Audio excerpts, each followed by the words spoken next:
Hi everyone, this is Ate Carol, and if this is your first time here, please don't forget to like and subscribe.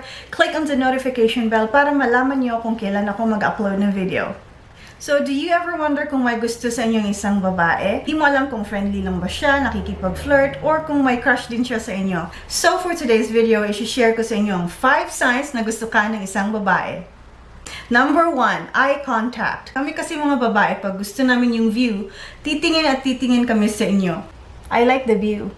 And usually, tumitingin kami pag hindi ka nakatingin.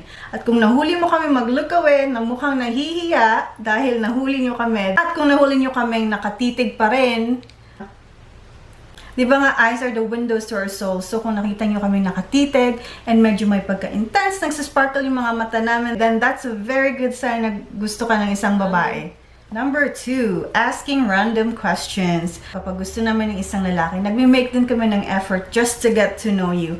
Magtatanong kami ng kahit ano, kung anong favorite ulam mo, favorite color, saan ka nakatira, sino mga magulang mo, kung may mga kapatid ka, kung may girlfriend ka. Gusto namin malaman yung full name nyo kasi pag uwi namin ng bahay, if you flames namin yan, uy, alam mo, marriage yung resulta ng flames natin. Ikaw pala yung future husband ko. Kaya pag napansin nyo, tanong lang kami ng tanong, ang gagawin mo mamaya? Ang ginagawa mo sa spare time mo?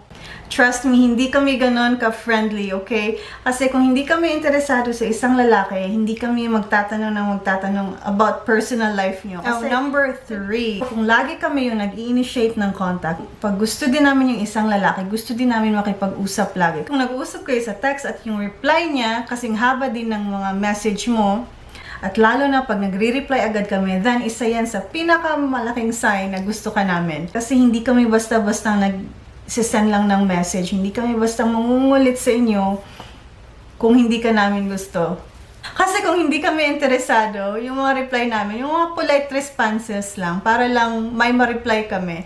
Number 4, mag-e-effort kaming magpaganda, mag-e-effort kaming mag-ayos ng buhok, mag-e-effort kaming magkilay, mag-lashes, mag-lipstick kahit nakamask. Kasi gusto din naman namin magmukhang presentable pag nakita namin yung gusto naming lalaki, di ba? Although mayroon din naman mga babae na lagi talagang nag-aayos. Pero when you start to notice na biglang nag-blooming siya, nagpapaganda siya, after ng huli yung pagkikita, it's a great sign, kuya.